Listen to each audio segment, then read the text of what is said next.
न संसार बसा पाई, न संसार देख पाई, यही दुनिया से चली गई। तो नमस्कार दोस्तों, मैं पीयूष, आपका साथी, आपका दोस्त। और आज मैं आपको लेकर के आया हूँ बनारस से 5 मील दूर लमही गांव में, जो कि प्रेमचंद्र उपन्यास सम्राट प्रेमचंद्र का गांव कहा जाता है। लमही में हम लोग हैं और यहाँ आज घूमेंगे और आपको तमाम चीज़ों को दिखाने की कोशिश करेंगे। देखिए इस तरीके से आप देख सकते हैं, सामने लगा हुआ है, ऊपर किस तरीके से लिखा हुआ है, मुंशी प्रेमचंद्र स्मारक लमही, संस्कृति विभाग उत्तर प्रदेश। आज हम लोग घूमेंगे और पूरा यहाँ दिखाने की कोशिश करेंगे और आपको एक ऐसे शख्सियत से मिलाएंगे जो कि किस तरीके से उनके पूरे जीवनी को, उनके पूरे कहानियों को कहेंगे। वो है हमारे साथ सुरेश कुमार दुबे जी। सुरेश दुबे जी से बातचीत होगी और सारी चीज़ों को आपको दिखाने की कोशिश करेंगे। तो चलिए बने रहिएगा वीडियो में आखिरी तक। आपको दिखाएंगे यहाँ के गुल्ली डंडा, किस तरीके से IAS अधिकारी भी आते हैं तो गुल्ली डंडा से उनका अपना बचपन याद आ जाता है, किस तरीके से वो चिमटी, किस तरीके से कहानियों में यूज होती है, सारी चीज़ों को दिखाने की कोशिश करेंगे। बने रहिए वीडियो में आखिर तक और देखिए लमही गाँव से सीधे।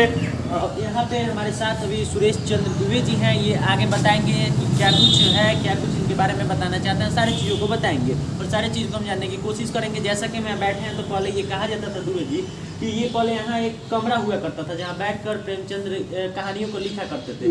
तो क्या कुछ आप बताना चाहते हैं प्रेमचंद्र के बारे में हमारे दर्शकों को? जी, ऐसा है कि अभी तक तो आप किताबों में पढ़ रहे थे कि वाराणसी से 5 मील दूर लमही गांव, आजमगढ़ रोड पर कहानीकार प्रेमचंद जी। तो आज आप मुंशी प्रेमचंद जी के गांव लमही उनके जन्मस्थली पर आ चुके हैं। जी। यही वो जगह है जहाँ के बीच में आंगन था, किनारे किनारे कमरे थे, समुद्र को जो ऐसे बना रहा था। हमारे महान साहित्यकार इसी जगह पैदा हुई, जहाँ मूर्ति लगी हुई है। जी। सच्चाई तो यह है कि 20वीं सदी का वह दौर जो कि हमारे भारत के लिए बड़ा ही चुनौती भरा था, ऐसे ही समय में हमारे प्रेमचंद जी चुनौतियों में ही पैदा हुए, चुनौतियों में पले, चुनौतियों में चले गए। आज हम लोगों को सारी चुनौतियाँ छोड़ कर भी गए हैं। आप कहिएगा कि जिसमें पैदा हुए उनके सामने उस समय कौन सी चुनौती थी? सच्चाई तो यह है कि जिसमें प्रेमचंद जी एक रूढ़ी लेकर के पैदा हुए, ये तितरा पैदा हो गए। गांव में कहावत कहते हैं कि तितरी बिटिया राजा जावे, तितरा बेटवा भीख मंगावे। तो 3 लड़कियों के बाद पैदा होने वाला बालक महाविनाशी माना जाता है कि या तो इनकी माँ मर जाएंगी, या तो इनके बाप मर जाएंगे, या तो उनका सत्यानाश होगा। लेकिन ऐसा कुछ नहीं हुआ। सत्यानाश उस विश्वास का हुआ। हमारे मुंशी प्रेमचंद जी मानस पर पहला था कि सम्राट मुकाजी भाई।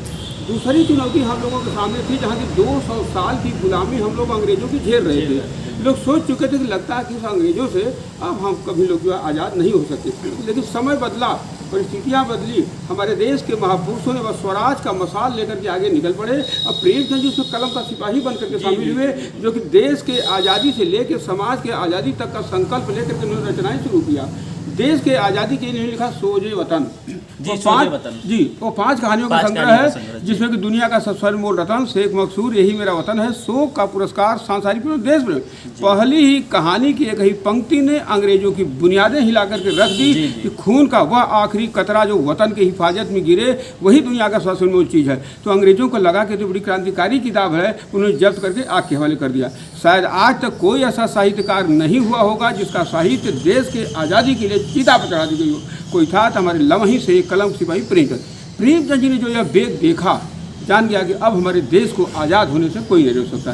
फिर यहीं से प्रेमचंद जी, देखा जाए तो हमारा भारतवर्ष गांव का देश है, हमारे भारत की आत्मा गांव में बसती है। प्रेमचंद जी गांव में पैदा हुए, यहाँ के तमाम शोषण, अन्याय, अत्याचार, अंधविश्वास को देखा, झेला, सोचा कि अगर यह हमारे भारत की स्थिति है, भारत के भविष्य के लिए ठीक नहीं है।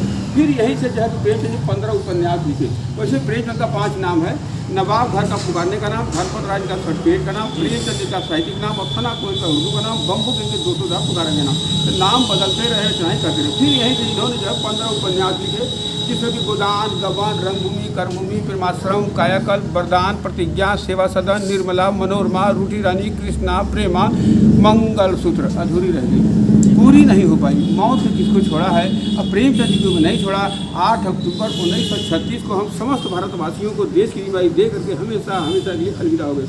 आज ये हम लोगों का सौभाग्य है कि आज भारत के कोने कोने से नहीं बल्कि पूरे संसार से लोग आते हैं कि कौन सा ऐसा शख्स था जिन्होंने कि मानव की पीड़ा को समझा और कहानी से कहानी को बदलने का एक सफल प्रयास किया। तो वह थे लमही से जो है प्रेमचंद। तो ये जो है तमाम जो है प्रेमचंद जी ने जो है कि लिखा। तो आज जो है कि सच्चाई तो यह है कि लोग पूछते हैं कि प्रेमचंद जी कहानीकार कैसे हो गए। सच्चाई यह है कि समय के थपेड़ों ने प्रेमचंद को पहले कहानी बनाया, इसके बाद वो कहानीकार हो गए। कहते हैं कि हालात से हुनर पैदा होती है। हालात से हुनर पैदा, चाहे इंसान है परिंदे। कहते हैं कि समय की वह मार पड़ी कि कहते हैं कि हटाकर खाक को दाना उठाना सीख लेते हैं। हटाकर खाक को दाना उठाना सीख लेते हैं और परिंदे भी कुछ पल में ही फड़फड़ाना सीख लेते हैं। और गरीबी ला के दे देती है, बिन मांगे हुनर ऐसी कि नाजुक पाँव भी रिक्शा चलाना सीख लेते हैं। तो समय के थपेड़ों ने प्रेमचंद को पहले कहानी बनाया, इसके बाद कहानी कार हो गई। आज मैं प्रेमचंद के विचारों से प्रेरित होकर के यहाँ निःशुल्क पुस्तकालय मैं लोगों के बीच में, तो गांव में पुस्तकालय का महत्व, और जहाँ की आज हमारा जो है कि किताब जो है 20 किलोमीटर रेंज तक जो है कि जाती है कि आज प्रेमचंद कौन थे, क्या लिखे, उसका क्या बदलाव हुआ, तो तमाम लोग आते हैं कि नहीं आते हैं, इन चीज़ों की तमाम जानकारियाँ देते हैं। सच्चाई तो यह है कि लोग कहानी पढ़ करके बताते हैं, मैं कहानी बन करके बताता हूँ, मैं किधर कहानी होगी। कहानियाँ हमारे आपके घर से शुरू होती हैं, हम किताबों में कहाँ खोजते हैं। तो वो जो है प्रेमचंद जी ने जो है कि दिया। आज जो है प्रेमचंद ऐसा जो है कि एक लेखक थे जो कि एक युग को जन्म दिया, जहाँ की कहा जाता है प्रेमचंद युग। सच्चाई तो यह है कि प्रेमचंद का सर्वश्रेष्ठ उपन्यास गोदान और सर्वश्रेष्ठ कहानी कफन। लोग पूछे कि उसमें क्या है कि उसमें सर्वश्रेष्ठ है, अरे उसमें क्या नहीं है। हमारे भारत को जानना है, गोदान पढ़ लीजिए, पूरे भारत को हमारे जान गए। तो प्रेमचंद उनका शायद अगर प्रेमचंद की हिंदी साहित्य नहीं लिखी गई होती तो हमारे भारतवर्ष का हिंदी साहित्य ही अधूरा रह गया होता, जिसको पूरा करने का कार्य जो है कि प्रेमचंद जी ने किया। आज हम लोगों का सौभाग्य है कि आज यहाँ लमही गाँव में जो है कि विदेशी तमाम लोग आते हैं, साहित्यकार आते हैं, साहित्य प्रेमी आते हैं, लड़कियाँ आती हैं, टीचर आते हैं कि जो है इस शख्सियत को जो है कि जानना चाहते हैं। आज बाहर से रूस, America, France, Germany, Italy, England, पुर्तगाल, चिली, कनाडा, तमाम जगहों से। कभी हम लोग किताबों में पढ़ते थे कि पुर्तगाली आए तो जो है नॉर्वे से आए, यहाँ से आए, वहाँ से आए, लेकिन आज जब हमारे यहाँ आज सच में देखने को आकर के कई ठो बसें खड़ी हो जाती हैं। जब हमारे रजिस्टर पर लिखते हैं, यहाँ विजिटर बुक भी बनाए हैं, तो वो रजिस्टर पर लिखते हैं कि ये नॉर्वे से आए हैं, ये जो है कि स्वीडन से आए हैं, ये अमेरिका से आए हैं। तो हमें लगा कि प्रेमचंद का साहित्य स्वीडन तक पहुंच गया, पुर्तगाल तक पहुंच गया, नॉर्वे तक पहुंच गया। तो सच्चाई तो यह है कि जहां पहले हम लोग हिंदी से लोग जलते थे, आज हमारी हिंदी सीख रहे हैं। जहां हम लोगों से जो है कि नफरत करते थे, आज हम लोगों को जो है कि गले लगा रहे हैं। तो धन्य है ऐसे प्रेमचंद, धन्य है हमारे ऐसे लेखक जो कि अपनी एक पहचान पूरे विश्व में जो है कि बनाई, जहाँ की आज लोग जो कि बेताब रहते हैं और प्रेमचंद को जो है कि जानना चाहते हैं। जी जी। और इस स्मारक के बारे में क्या कहेंगे? कब इसकी स्थापना की गई थी? पहले कहा जाता था यहाँ रूम था, उसके बाद इसकी स्थापना की गई, तो कब इन सब के बारे में थोड़ा बताइए हमारे। ऐसा है कि जैसा कि हमने बताया कि बीच में आंगन था, किनारे इसी जगह पैदा हुए थे। तो प्रेमचंद के मरने के बाद सन 59 में हमारे भारत के प्रथम राष्ट्रपति राजेंद्र प्रसाद जी आए, इसका जो है कि शिलान्यास किया। फिर इसके बाद इसको गिरा करके इसको नागरिक पचानी के परिवार वालों ने नागरिक पचानी को जो है कि दान दे दिया। और इधर जो है कि आपका इस पर मकान है, ये पीछे आप देख रहे हैं जो है उनका बैठक है, हाँ ये बैठक गेस्ट रूम है, उसमें बैठ करके लिखते थे। तो इधर हाँ, तो सन 59 में इसको जो है गिरा करके एक स्मारक का रूप जो है कि बना दिया जाए। एक से एक हस्ती जो है कि यहाँ पर भाई अभी जो है 14 तारीख को एक कार्यक्रम था जो है राजभाषा सम्मेलन का। तो बड़ी अच्छी जो है कि हम लोगों को खुशी हुई कि प्रेमचंद हिंदी साहित्य प्रेमचंद द्वारा हिंदी साहित्य का विदेशों में महत्व। आज राजभाषा की जो है कि बात हो रही है, तो प्रेमचंद ने भाषा को तो पहुंचा दिया विदेशों तक। बिल्कुल। तो वो जो है हमारी शख्सियत जो है कि प्रेमचंद जी ने जो है, यही वो गांव है और यही वो जगह है जहाँ से कि कभी प्रेमचंद जी जो है बचपन में गुल्ली डंडा खेला करते थे, कुत्तों के पीछे दौड़ते थे, भालुओं के पीछे दौड़ते थे। सच्चाई तो यह है कि प्रेमचंद को तो बहुत बड़ा आवारा होना चाहिए। जी जी। इसलिए कि जब बचपन में जो है कि 8 साल तक पहुँचे, 6 साल तक पहुँचे, जहाँ की इनकी माता ने साथ छोड़ दिया, 15 साल तक पहुँचे पिता की साया हट गई। तो ऐसे बालक को तो बहुत बड़ा आवारा होना चाहिए। लेकिन यह जो है माना जाएगा कि यह एक ईश्वरीय देन था, जहाँ की प्रेमचंद जी इतने बड़े साहित्यकार हुए और पूरे संसार में जो कि छा गए। और कहा जाता है कि दुबे जी अब गुल्ली डंडा भी शायद उनका रखे हुए हैं। हाँ, गुल्ली डंडा है, चिमटा है, पिचकारी है, चरखा है, हुक्का है, सवा शेर गेहूं वाला जो है कि बटखरा है। तो प्रेमचंद की कहानियों को हम यहाँ चित्र के माध्यम से, वस्तु के माध्यम से, साहित्य के माध्यम से, खुद साहित्य बन करके मैं जो है कि लोगों के बीच में भेजता हूँ। जहाँ के आज बच्चे आते हैं या जो है यहाँ पर IAS PCS अधिकारी आते हैं, जो गुल्ली डंडा को देखते हैं, जब गुल्ली डंडा को देखते हैं तो उनको यह आता है कि हम भी कभी बचपन में खेला, तो उनके चेहरे पर एक मासूमियत आती है कि हम भी कभी बच्चे थे। उनके आगे पीछे अधिकारी लगा रहते हैं, गनर लगे रहते हैं, लेकिन हाय जो है कि गुल्ली डंडा आज उनको जो है कि वो बाल कहानियों में आता है। गुल्ली डंडा है, ईदगाह है, पंच परमेश्वर है, 2 बैलों की कथा है, कुत्ते की कहानी है, जंगल की कहानी है। तो प्रेम जी बच्चों के भी लेखक थे, जानवरों के लेखक थे, किसानों के लेखक थे। नारी समस्या पर उन्होंने जबरदस्त जो है कि कलम उठाई है। तो वो सब चीज़ें थे। आज नारी समस्या में जो है बेटी बचाओ बेटी पढ़ाओ का अभियान चल रहा है। और उस समय प्रेमचंद ने लिखा है जो है कि निर्मला जहाँ दहेज का दाना उस निर्मला की जिंदगी को निकल गई और बेचारी समझ ही नहीं पाई कि ससुराल क्या होता है, पति क्या होते हैं, वहाँ का सुख क्या होता है। वो अपनी ज़िंदगी की जंग को लड़ते लड़ते हार गई और मर गई, अब बदनसीबी ही नसीब हो गई। तो प्रेमचंद जैसे हालातों को देखा कि इतने बड़े संसार में निर्मला पैदा होती है, उसके चौकट से बांध दिया जाता है। आज प्रेमचंद की कलम से वह निर्मला चौकट डाक चुकी है, अपने अधिकारों को मांग रही है। अब वो प्रधानमंत्री, मुख्यमंत्री, राष्ट्रपति, डॉक्टर, टीचर बन रही है, लेकिन फिर भी उस निर्मला के सामने अभी तमाम समस्याएं हैं जिस लड़ाई में निर्मला खुद है।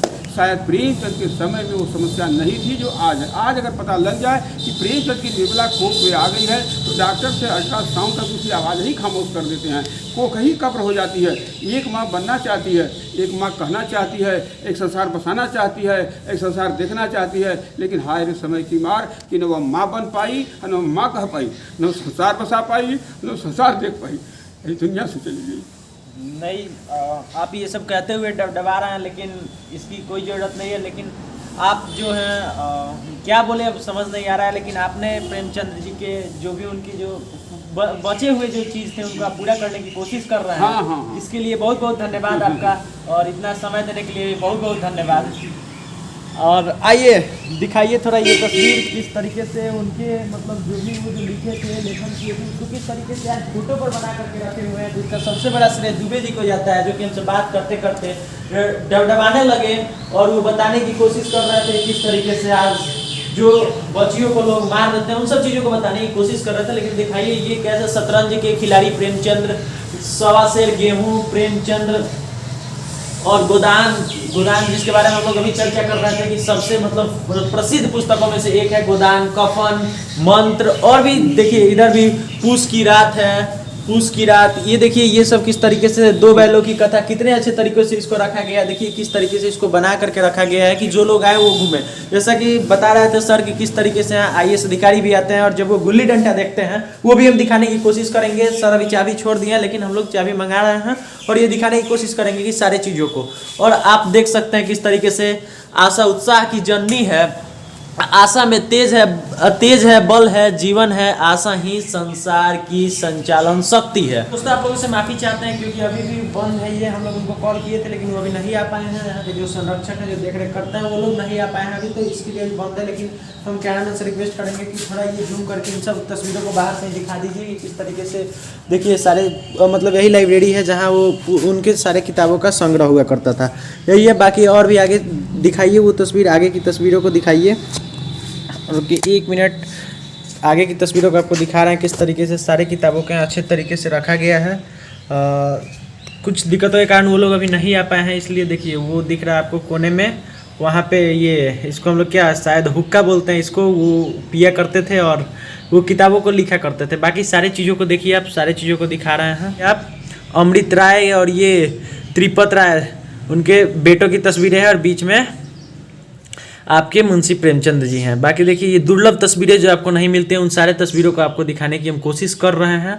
और देखिए बाकी अगर वो लोग जल्दी आ जाते हैं तो हम लोग अंदर जाकर के भी आपको दिखाएंगे।